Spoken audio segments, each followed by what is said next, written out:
మనం ఇప్పుడు Kadapa head post office దగ్గర ఉన్నాం. ఇక్కడ మనం చూసుకున్నట్టయితే జనాలు బారులు తీరారు.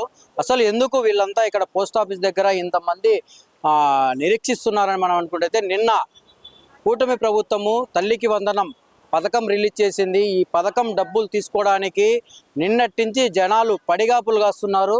ఒక్కసారిగా లక్షలాది మంది తల్లుల అకౌంట్లలో ఈ 13,000 రూపాయల డబ్బులు పడడంతో ఇక్కడ మనం చూసుకున్నట్టయితే పూర్తి స్థాయిలో తల్లులు వేలాది సంఖ్యలో పోస్ట్ ఆఫీసుల దగ్గర ఎదురు చూస్తున్న పరిస్థితి. అంటే ఒక్కసారిగా ఇంతమంది ఇక్కడికి రావడంతో ఒక పక్క పోస్ట్ ఆఫీస్ అధికారులు కూడా ఏం చేయలేని పరిస్థితి. ఈ పోస్ట్ ఆఫీస్లో పడడంలో, ఎందుకంటే బ్యాంకుల్లో పడితే ఏటీఎంస్ అవి వాటిలో డ్రా చేసుకుంటారు. ఈ పోస్టల్ అకౌంట్లో చాలా మందికి ఏటీఎంలు లేని పరిస్థితి. అకౌంట్లు ఎందుకంటే ఇవి చాలా వరకు అకౌంట్స్ ప్రభుత్వ పథకాలకు లింక్ అయి ఉంటాయి కాబట్టి పోస్ట్ ఆఫీస్ అకౌంట్లు ఇక్కడికే వచ్చి వాళ్ళు డబ్బులు తీసుకోవాలి. కాబట్టి ఇక్కడికి ఒకేసారి వందల సంఖ్యలో తల్లులు రావడంతో ఇక్కడ పూర్తి స్థాయిలో లైన్ నిలబడాల్సి వచ్చింది. పోస్ట్ ఆఫీసు అధికారులు కూడా ఇక్కడ వాకిలేసి ఇక్కడ నిలబెట్టినప్పుడు పూర్తి స్థాయిలో తల్లులు ఇక్కడే వెయిట్ చేస్తున్నారు. నిన్నటి నుంచి ఇక్కడ ఒక గందరగోళ వాతావరణం నెలకొందని చెప్పవచ్చు. పద్ధతి నుంచి ఇక్కడ ఒక పడిగాపులు కాస్తున్నారు. వాళ్ళకు పడిన ఆ డబ్బులు తీసుకోవడానికి తల్లులు మనం కొంతమందితో మాట్లాడిద్దాం. మా ఎందుకు వచ్చారమ్మా ఇక్కడికి? అమ్మఒడి డబ్బులకి అమ్మఒడి డబ్బులు ఎప్పటి నుంచి ఉన్నారు ఇక్కడ? పొద్దుటి నుంచి ఉండవు.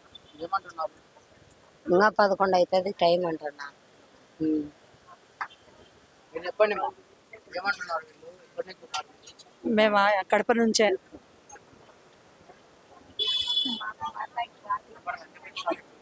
తల్లికి వందనం పడిందని వచ్చింది, పిల్లల లెక్క పడిందని వచ్చింది. పొద్దున 7కి అయింది వచ్చింది. డబ్బులు అడితే డబ్బులు ధ్యానికి పోయినారు బ్యాంక్కి అండి. 11 అవుతుందండి అంతే. మనం ఇక్కడ ఏది పరిస్థితి, ఇక్కడ మేము 10 నుంచి దాదాపు 7 గంటల నుంచి ఇక్కడ మేము వెయిట్ చేస్తున్నాము. ఇంకా డబ్బులు తీసుకురావడానికి వెళ్ళారు పోస్ట్ ఆఫీస్ అధికారులు అని చెప్పి ఇక్కడ మనతో తల్లులు చెప్తున్న పరిస్థితి. మనం ఇక్కడ చూసుకున్నట్టయితే దాదాపు ఇది 10-15 మీటర్ల వరకు తల్లులు నిలబడుకొని వాళ్ళకి పడిన తల్లికి వందనం డబ్బులు తీసుకోవాలని ఇక్కడ మన పూర్తి స్థాయిలో చూస్తే తల్లులు క్యూ లైన్లో నిలబడిన పరిస్థితి. మా మీరు చెప్పండి, ఎప్పటి నుంచి ఉన్నారు మీరు ఇక్కడ? మేము 7 గంటల నుంచి వస్తున్నాం సార్. ఇప్పుడు 10 అవుతుంది, 10:30 అవుతుంది, కానీ ఇంకా ఓపెన్ చేయడం లే, చూపించడం లే. ఇంకా ఎంతసేపు పడుతుంది? ఇంకా అర్ధగంట సేపు అంటున్నారు. ఇంకా ఏం తెలియడం లేదు సార్. ఇంకా ఎంతసేపు చేస్తారు తెలియదు. ఇప్పుడు 2:30 గంటల నుంచి ఉన్నాం సార్. గంటల తరబడి మాకు డబ్బులు వేసింది, ఎంతో సంతోషంగా ఈ డబ్బులు తీసుకుందామని చెప్పి మేము ఈ పోస్ట్ ఆఫీస్ దగ్గరకు వస్తే ఇక్కడ మేము గంటల తరబడి ఎదురు చూడాల్సిన పరిస్థితి అని చెప్పి ఒక పక్క తల్లులు చెప్తున్న పరిస్థితి. మీరు చెప్పండి, ఎప్పటి నుంచి వచ్చారు మీరు? నేను 7 గంటల నుంచి ఇక్కడే నించొని ఉన్నాము. ఇప్పుడు 11 గంటలకు ఇస్తారంటే ఇప్పుడు నుంచి నించొని ఉన్న వాళ్ళకి అది ఎంత బాధాకరమైన విషయం. అది కాక ఇప్పుడు 12:30, 1 గంట వరకు ఈకుండా అయిపోయింది డాటా అని మళ్ళీ పంపించేస్తారు. ఈ పొద్దు నుంచి నించొని ఉన్న వాళ్ళకి ఎంత బాధాకరమో. ఇలా నిర్లక్ష్యంగా చేస్తుంటే ఎలా ఉంటుంది? ఒక పక్క ప్రభుత్వం ఏమో మీ అకౌంట్లో డబ్బులు వేసేసింది, మీకు అందరికి డబ్బులు వచ్చింది, కానీ ఇప్పుడు మీరు తీసుకోవడానికి ఇబ్బందులు పడుతున్నాము. వెనకాల నుంచి వచ్చే వాళ్ళు కూడా చాలా బాధపడుతున్నారు. డబ్బులు అందకపోతే ఎంత బాధాకరం. అది కాక డబ్బులు డేటా అయిపోయింది అంటారు. 1:30 గంట ఇస్తే డబ్బులు ఇంతమందికి ఎంతసేపు ఇచ్చుకుంటారు? ఇలా అని 4 కౌంటర్లు ఉండాలి. 4 క్యూలు ఉంటే ఇటువైపు అటువైపు 2 ఉంటే త్వరగా అయిపోతుంది, టైం కూడా మిగులుతుంది. ఇలా నిర్లక్ష్యం చేస్తే ఇదంతా తప్పు అని నేను చెప్తున్నాను. మేము 7 గంటలకి వచ్చినాం సార్. ఇంకా ఏడమే లేదు, ఉదయం వస్తున్నాం, అన్ని గంటలకి ఇస్తాం, 12కి ఇస్తామని అంటున్నారు. ఇవ్వడం లేదు. తల్లులు ఒకటే చెప్తున్నారు, ఉదయాన్నే 7 గంటలకు మేము ఇక్కడికి వచ్చాము అంటే ఇంట్లో పనులు కూడా వాళ్ళు సరిగ్గా పూర్తి చేసుకున్నారు. ఇక్కడ మనం చూసుకుంటే తల్లులు కింద రోడ్లో, అంటే మనం నడి రోడ్డులో తల్లులందరూ వాళ్ళకు పడిన అమ్మఒడి డబ్బులు తీసుకోవడానికి వాళ్ళు రోడ్లపైకి వచ్చి క్యూ లైన్లో నిలబడుకొని ఒక పక్క ఎక్కువసేపు నిలబడుకోలేక వాళ్ళు రోడ్లపైనే కూర్చున్న పరిస్థితి. అంటే ఇది ఒక్కసారి కాదు, ఎప్పుడు తల్లికి డబ్బులు పడినప్పటికీ పోస్టల్లో అకౌంట్లు ఉన్న ప్రతి తల్లులు ఖచ్చితంగా ఈ విధంగా రోడ్లలో బారులు తీరాల్సిన పరిస్థితి. మనం చూసుకున్నట్లయితే దాదాపు 1/2 కిలోమీటర్ వరకు ఈ క్యూ లైన్ ఉంది. తల్లులు పొద్దున్నే ఈ డబ్బులు తీసుకోవడానికి ఉదయం 7 గంటలకే మేము వచ్చామని చెప్పి తల్లులు చెప్తున్నారు. అంటే 7 గంటల కంటే ఇంట్లో కనీసం పనులు కూడా వాళ్ళు సరిగ్గా పూర్తి చేసుకోకుండా ఇక్కడికి వచ్చిన మరి కొంతమంది తల్లులు ఉన్నారు, వారిని అడిగి తెలుసుకుందామా. ఎప్పుడు వచ్చారు మీరు? 9కే వచ్చాం. ఎందుకు వచ్చారు ఇక్కడ? అమ్మఒడి డబ్బులు తీసుకోవడానికి. మీరు చెప్పండి, ఎప్పుడు వచ్చారు? 9 అమ్మఒడికి వచ్చాం.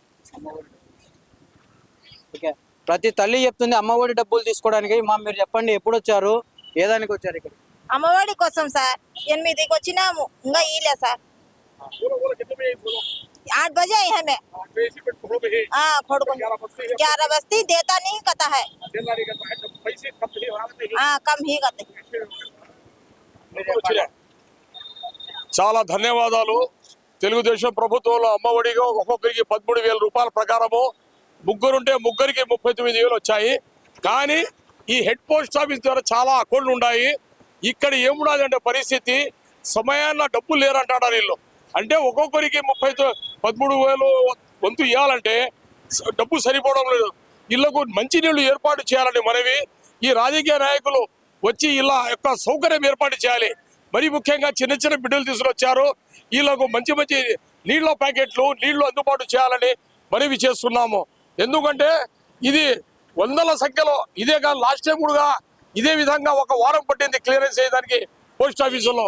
అదే బ్యాంకుల్లో అయితే తొందరగా అయిపోతుంది. దయచేసి రాష్ట్ర ప్రభుత్వం దీనిపై చర్య తీసుకొని ఇక్కడ నిలబడిన వారికి అందరికీ ఒక మంచి నీళ్ళ ఏర్పాటు చేసి సౌకర్యం ఏర్పాటు చేయాలని మనవి చేసుకుంటున్నాం. పొద్దున 9 గంటలకు వచ్చినాము, పిల్లలు తీసుకొని నీళ్లు లే, ఇలా ఏమి లే, ఏం మా పరిస్థితి. 10 గంటలకు తెలుసుకున్నారు, 11 అయినా తెలుసలేదు. వాళ్ళు లెక్క ఇస్తామంటున్నారు, ఏడు ఇస్తున్నారు. నిన్న వచ్చినాము, నిన్న వచ్చి 25,000 ఇచ్చారు, మళ్ళీ దాంట్లో 7 రూపాయలు కటింగ్ అంట. ఏమయ్యా ఇది రాజకీయం అండి, అవునా? కటింగ్ ఎందుకు? ఏమో వాళ్ళు చెప్తున్నారు 25,000 నిన్న వచ్చింది. 25,000 देती हूँ ना, फिर दूसरी बार आपको और एक मरतबा 14,000 देती हूँ। 3 बच्चों के पड़े तो मैं कहता 2 बच्चों के ऐसे तो 25,000 ले चले ना, और एक बार 1,000 रुपये बाद में आना। ఒకటి తల్లులందరూ ఒకటే కోరుకుంటారు, తక్షణమే వెంటనే మాకు ఇట్లా ఇబ్బందులు కాకోకుండా మాకు గవర్నమెంట్ వేసిన ఈ డబ్బులను తొందరగా మాకు ఇప్పించే ప్రయత్నం చేయాలని చెప్పి కూడా తల్లులందరూ కోరుకుంటున్నారు.